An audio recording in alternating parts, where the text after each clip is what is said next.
Welcome to Encounter, where we celebrate putting faith into action and community leaders who live out compassion, grace, and love. We're a program of the Broome County Council of Churches that addresses food insecurity through CHOW and the Greater Good Grocery, provides hospital and jail ministry, builds wheelchair ramps, and assists neighbors with transportation and shopping services through Faith in Action volunteers. We invite you to the conversation. Encounter your neighbors as we learn to walk together in love and kindness. Brothers and sisters, I welcome you to the Encounter program sponsored by the Broome County Council of Churches. I'm your host, Mark Kimpland, the senior pastor at the Endwell United Methodist Church. I love the summer, and the summertime for me, being a host of the Encounter program, enables me the blessing to connect with colleagues. And over the next few months, we'll be greeting and meeting some very special guests on the show that are colleagues in ministry. And today we begin that journey, and I am just absolutely thrilled to welcome to the Encounter program, back to the Encounter program, no stranger here, the Reverend Harold Wheat, who is the pastor at the Nimmonsburg United Methodist Church and also the Ramp It Up site supervisor through the Broome County Council of Churches. How'd I do? Good morning, Mark. You did great. Fantastic. I am so glad we have this time just to kind of sit and talk because your ministry and your life's taken a little bit different turn here with some other responsibilities, and I can't wait to hear about them. Yeah. And I'd like to dive in first. Tell us a little bit about Harold, maybe a little bit of your life journey, where you've served, your family, wherever you want to take that to those that are either listening or viewing today. Know kind of who you are. Well, I grew up in flat top hills of central New York. And right below Utica, there's a little farming town called West Winfield. Yeah. And my parents still live there. All of our family calls that home. Oh, wow. And my first service in the church full-time was with the Mission Intern Program of the United Methodist Church. Wow. Okay. Did that as a young adult after I graduated from college, and I went out in service in Brazil and then in New Mexico for the second half of my placement. Wow. It was very formative for me. Yes, and, yes. So since then, of course, seminary, and I've done some pastoring for the past 15, well now it's 16 years. Yes, yes. Nothing like the 40 that you got in, well, but... It's still a journey, though. It's still a journey. Yes. It's an amazing journey. It is an amazing journey. Yes, it is. Yes, it is.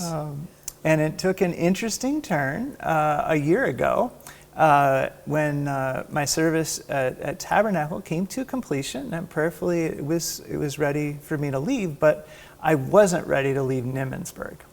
Okay. Nimmonsburg United Methodist Church, wonderful community. We'll talk about them a little bit more. Yeah. And so in the process, I decided to go bivocational so that I could stay with them because they've been so loyal to me when I had been out on disability. Yes. And I started building things. And literally. And in the process, came into contact with this position at the council, and now I'm the site supervisor for the Ramp It Up program.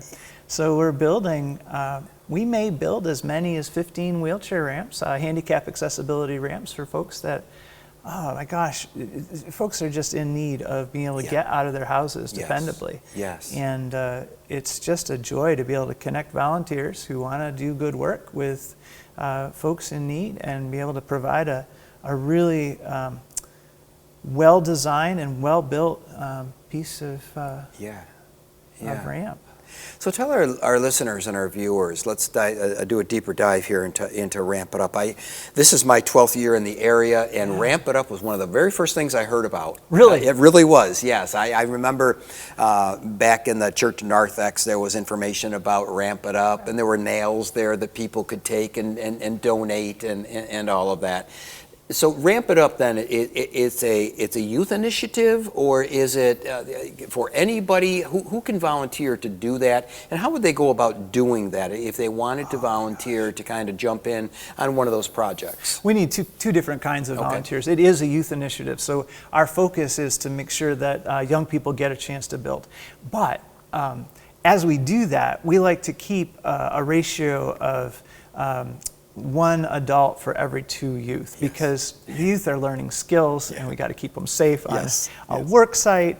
So if we can have multiple adults, and you do have to go through a screening process and be prepared, but if we can have some more adults who would like to come and help us guide the ramp building process. You don't have to have a tremendous amount of skill, just patience and willingness to follow direction, and we need both kinds of volunteers. Yes. It's been my experience that, especially with the youth involved, once they get power tools in their hands, all bets are off. I got the power.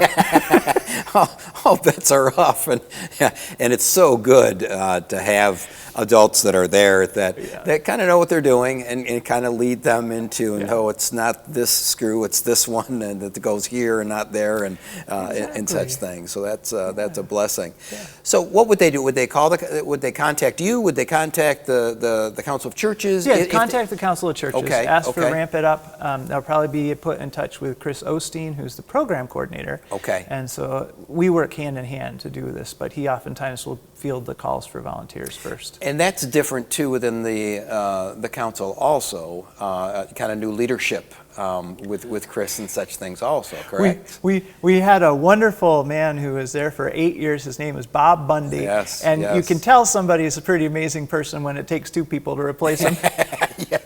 No doubt. Yes. Yeah. So even the council and the Ramp It Up initiative has kind of gone through some transition here also and such. What's the greatest joy that you have found? I know you're just getting started in this, but what's the greatest joy? And I'd like to couch that. Well, what's the biggest hassle? What's the biggest conundrum that you run into when you're doing this ministry? The greatest joy. So I looked up the other day, and there were 2 young people putting screws in opposite ends of a joist, right next to each other, and it just made such an amazing picture of young people doing something really meaningful with their time. Yes. And then, of course, the folks who receive these ramps are incredibly grateful for them. A lot of them have been stuck in their homes for months, if not years, and to be able to see the freedom of being able to just leave your home, which is something that I take for granted. Sure. It's very meaningful work. Yeah. What about the other side? What's the most frustrating part of posts? There you go. Let's lay it right out there, okay? Can we be honest here? We gotta put. So many of the posts in between, we can put them on these precast footings and get them located without too much problem. But the ones at the end and the beginning of the ramp usually have to be buried. They have to be buried a good ways down to avoid heaving with the frost, and digging those post holes in the midst of the soil with how do you measure around here, the rocks per square inch index? Yeah, technical stuff. Yes. There are a lot of rocks in this soil. Yes, no doubt. So I think what you're saying is that we could usually definitely use adults that know a little bit about carpentry, but boy, if you can dig post holes, come on down. You're our person. That would be great. Well, I certainly appreciate the work that you and Chris are doing. Having the honor and the privilege to have our youth a few weeks ago come and do that. You guys did a wonderful job. You took us by the hand, and that lovely day, because I'm sure every time you do it, it's 75 degrees out, partly sunny, and trade winds blowing. I'm sure that's the case. You all stuck with it in the midst of the rain rain. Oh, that was horrible. And the rain developed a small It did. lake. It did. And you couldn't get to the ramp if you didn't cross the lake. And none of us were walking on water. That's right. I'll guarantee it. Yeah, that was a hoot. That was one for the record books there. So, Yeah. but thank you for that. For the work in that is so needed, because one of the things that really catches my spirit every time I hear it is that literally, it's literal that people have not been able to leave their house. I mean, this is a tangible, physical reality that we can, if done correctly, can correct. Absolutely, we can make a huge difference. Absolutely, yes. So if you are thinking about volunteering, give the Council of Churches a call, and they'll be happy to hook you up with a program. Awesome, fantastic, and that is a true invitation. So please, folks, take advantage of that. And one of the reasons I love doing the show is to really highlight the agencies, the ministries, and the services that Broome County is blessed with. I've had so many conversations over my 12 years here that of hidden gems that we and this show tries to encounter the community with the people who are making that happen, and that's why I love doing what I'm doing here. So and Ramp It Up is absolutely one of those gems. So thank you. I appreciate it. Well, let's talk about your local church ministry over the years and such things. You're at the Nimmonsburg United Methodist Church now, and you're completing your second year. Is that correct? Okay. Where else have you served over this span? What can you say? Oh my gosh, I started in the North Country, above Potsdam. Ooh, that is Norfolk and Brazier Falls United Methodist Churches. There you go, yeah. Came down to East Syracuse. Was there for a couple years. Went on to Dryden United Methodist Church. I was there for 4 years. I had a wonderful time there at Dryden. I went out to Salem and Centenary United Methodist Churches on the eastern side of the conference. And then came to Tabernacle, and then Tabernacle in Nimmonsburg, and now just Nimmonsburg. Now Nimmonsburg, yes, yeah. That's the full. We are an agile group, aren't we? If we have nothing but flexibility, we are flexible. There's no doubt about it. Friends, I am thrilled that our guest today is the Reverend Harold Wheat, the pastor at the Nimmonsburg United Methodist Church. So tell us a little bit about Nimmonsburg.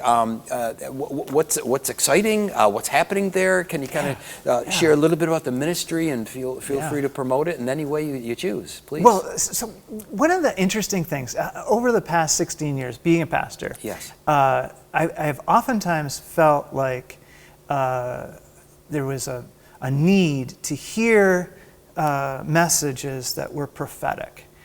And at many different times in my ministry, I felt like I was the one who needed to carry those messages. Now, as I've gotten older, I've begun to think about it a little bit, and I've begun to think, I don't have to do everything. I simply have to equip the people of God, and then together we're going to do everything. So what I've been working on at Nimmonsburg is trying to equip the people of God into their prophetic ministry, into their message to their community about how to apply the gospel in this time. And it's been very exciting. I just went to the church council. I said, we've got to be a little provocative at some level. Where do you want to be provocative? And we've come back with a couple of places where we really want to reach out to the community and say, look, let's see if we can apply this amazing message of God's love to our time and our place. And one of them is in creation care. That we just feel like there's a lot of anxiety right now about the environment, what's going on, what's going to happen, and how the disruptions of the environment are impacting all of our lives. And so we wanted to see if we could bring the good news of Jesus Christ to bear on that, and to announce it a little bit more forcefully to the community. And so we're going to work on a kind of sermon series, maybe bringing in some speakers, and I'm very excited about that. To To partner with them in bringing a more prophetic little bit of edginess to the church. Yeah, because it's, thanks for sharing that, because there are so many issues, and especially social issues, and the environment being one of them, and climate and all of that, that we've kind of buried our heads in the sand because it hasn't affected me yet. Well, guess what? That little word, yet. Yes. And that was poignant, yes, yet. And so, yeah, it's a real wake-up call. Yeah. And how do we become prophetic, and the role of the pastor leading them in empowering and equipping them to be prophetic with their voice. That's exciting. That's exciting. And, whenever I talk about Nimmonsburg, I just need to talk about the profound loyalty of the church. They got me as a pastor, and within 3 months, I was pretty ill, and I was hanging on, but I was just barely getting there. Yeah. And then within 6 months, I was on disability for 2 months. Yeah. So they never even got to see me at full energy and really present before I was sick, and they just stuck by me without even thinking about it. That's wonderful. And I am so grateful to them for that loyalty and the way that they supported me while I was really ill. That's awesome. Yeah, that is awesome. And that must be in their DNA. I think it is. Yes. They're a very kind group of people. Yes. And, oh, that's wonderful. That's wonderful to hear. That's not always the case. And enough said on that. Not always the case. So kudos to Nimmonsburg United Methodist Church for caring for their pastor. And one of the other things that's been really interesting about my journey with Nimmonsburg is that they've been really hungry for spiritual teaching. So we started a Bible study on the Revelation of John last spring. And the Revelation of John is one of my favorite books, but it's one of the ones I teach the least frequently because it's a bit complex. It is. And we had 17 people out for the Bible study. That's awesome. Which, for a little church that's going half time, to have 17 people come out for a Bible study, that's wonderful. Tremendous Yes, response. It is. Yes, it is. And we just enjoyed each other's company, and we dug in to the Gospel of John. Again, looking for ways to equip readers to have strategies to do their own interpretive work in community, in prayer for each other. Yeah, it definitely touched a nerve and a need. Yeah, and to be aware of that's wonderful. I asked this question because so many of our viewers and listeners have been affected by it within their faith communities in one way or the other. How has Nimmonsburg navigated the general conference rulings and all of that, around the issue of that has led to so many disaffiliations and all of that, and you were a part of that. How have you been able to kind of lead them through wherever they came out in the issue of same-sex marriage and ordination of homosexuals and such things? How have you done that? Well, so I was so blessed to have Pastor Jenny come before me, and she had laid some really wonderful groundwork by just keeping the conversation alive and bringing people together to talk. So when I got there were folks who were eager to have the conversation, who knew that disaffiliation was a possibility and wanted to see if we wanted to do that as a church. And so what I did was to invite a couple of colleagues, one who was on the road to disaffiliation at the time and who has since disaffiliated. His name is Stephen Taylor, and he's really one of the architects of the movement for the Global Methodist Church. And Bryant Clark, who was at that time one of the newly minted elders in the United Methodist Church. And I asked them two questions. I said, how have you come to believe what you believe today? And where do you think you're heading and why? And then I did a little video with each one of them wrestling with that question, and then showed the videos to the congregation. Wonderful. And then the congregation had a chance to, I gave them the instructions of Paul, hold each other as a body, care for each other as Christ cared for you. I laid it on really thick, how we pastors can. And then I said, let's talk. Let's be authentic and Right. honest with each Yes, other about yes. where we're at and what matters to us. Yep. And then we had just a little straw poll, just to see Yep. if we had to vote today. We're not voting today, but if we had to, Right, where would yeah. we be? Okay. And then just allow them to reflect as a body on the results of that straw poll.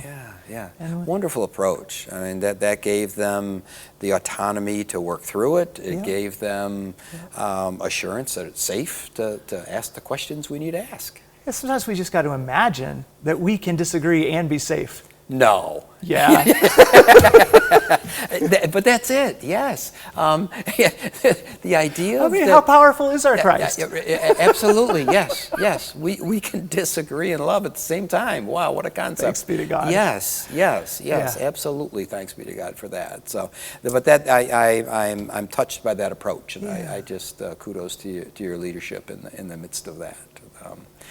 Now, we have not yet done, and maybe we'll explore the calling for this. There was a Bible study I did just simply on what does the Bible actually say about human sexuality. And I took the same approach. I had people from opposing viewpoints come in and Yes. speak to the class. Yes. And the time I did that in Salem Centenary, actually it was just in Salem, the crew that was in the Bible study had people who had started out on one side, and then through the course of the Bible study and the prayer, and they switched their opinions. But one went in one direction, one went in the other direction, so they ended up with the same number on Same each thing. side. Yeah. The math is just different. Yeah, Hysterical. Yes. But it was authentic, and they all got a chance to go deeper into what they believed, and Yes. I feel like that's my calling as a pastor, to help the people of God find their equipping to become more confident as interpreters of the Bible and practitioners of this wonderful faith that we've got. Yes. Friends, Reverend Harold Wheat, the pastor at the Nimmonsburg United Methodist Church, has been our guest this morning, and I'm having a ball. It's been fun, Mark. Yeah, so thank you for being a part of that. I always like to ask my colleagues this question, and you can take it wherever you want to take it. You've answered a calling, and ministry has to be a calling, or you just won't make it, or do it, or anything. It's certainly a calling. You can't pay me enough to do it. That's That's for sure. You're absolutely, amen, brother. Yeah, it is a calling. So let me ask you this: what gets you out of bed in the morning? And number two, what makes it tough to get out of bed in the morning in the midst of the ministry that God has called you to? You know, the joy of the Lord is our strength. Okay. And at moments when we can share in the joy of the Lord, just feel the joy of the Lord in our solitude. Yeah. And that is what gets me out of bed in the morning, is that joy. Yeah. Now, I think one of the interesting things about my experience of long COVID is that my ability to regulate stress was profoundly disrupted. So at the height of my illness, I was unable to regulate even minor exertion and then rest. Just couldn't do even minor exertion without getting into a state of intense dysregulation inside my body. So one of the ways that that's really continuing to be a problem for me is in conflict. And to regulate my inner emotions, I was really pretty good at it before I got COVID. Yeah. And I'm not so good at it Okay. anymore. And that makes it difficult for me to get out of bed in the morning if because ministry, you have to be able to manage and be part of and engage with conflict. Yes. And I'm building my capacity, and that's part of what my healing process is to learn how to re-regulate my body's response to conflict. Interesting. Yeah. And that can probably catch you off guard at times. You know that. You never know. This isn't going so well right now. What a day is going to bring. Absolutely. You know, it's funny you say that. That was one of the reasons that kind of led me to answering my call with the idea that every day was going to be new and different and such things. And all right. Yes, it has been. Yes, it has been. So the thing I was looking. You got what you asked for. Yes, you got to watch what you ask for. That was one of the things that really got me excited about it. But another thing that was, wow. Every day is new and different. There's no doubt about that. Yeah. Let me ask this then. We have about 4 minutes left. What do you think the biggest challenge is in the church, the present day church? As you see the landscape, as you see everything that's happening in the United Methodist denomination and the church as a whole, the big C, what do you see as the biggest challenges in our present day culture? You know, when Jesus knew that he was about to leave the earth, he spent 4 chapters of the book of John preparing his disciples. Yes. And one of the themes throughout that 4 chapters is that we would be one as he was one with them and he was one with the Father, Mother, however you want to name the divine. And that oneness, what Paul would call in Corinthians, the ability to discern that we are a body. Yeah. And that being part of a body means that we care for each other. I think the challenge before the church is how do we bring that message to a society that is profoundly in conflict with itself, to the point where people are not only not caring for each other, but really being cruel and dismissive to one another. And how can we announce that vision that Christ has given us for, as we were just saying, even in our differences, being able to realize that we're simply one body, and there's no way that we get to come through this without working together. I mean, the problem, for example, of climate change is not one that we can solve while we're fighting each other.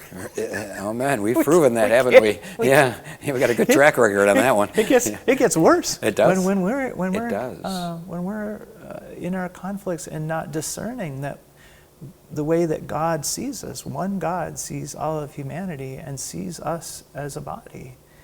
And if we can't see that and show that vision to our society at such a time as this, I think we're missing the primary challenge of the Christian community. That's profound, because I think I've learned the more I'm in pastoral ministry that synergy doesn't mean we're in lockstep with one another. No. And I think we've confused that. You know, we all got to be on the same page, and that's synergy. No, not at all. You want different opinions and different ways and different gifts and different talents to produce that synergy that is all-encompassing. Yeah. That's what's in unison, not that we're all thinking the same thing at the same time, doing the same thing at the same time. You know, it just always seems to come back to relationship. It really does. Our relationship with God and our relationship with each other. Yeah. And if that's not the witness to the world, let's just shut the lights off and lock the doors. It's not worth it. Yeah. Or we're just kind of chasing our tail. Yeah. No doubt. This has been an absolute blessing, and I thank you. I really enjoyed this. To spend 27 minutes or so with you and just discuss where you are and the wonderful work you're doing at Nimmonsburg and with the Ramp It Up program. I have been truly blessed, as I know all of our listeners and those watching us today have been. Yeah. Thank you so much for this opportunity. Oh, absolutely. Yeah. My dear friends, it's been a great day, and our guest today has been the Reverend Harold Wheat, and I encourage you, if God is calling you to be a part of the Ramp It Up program, please contact the Broome County Council of Churches, and if you have questions about the Nimmonsburg United Methodist Church, please contact them also. Have a wonderful day, and be kind to one another. God bless.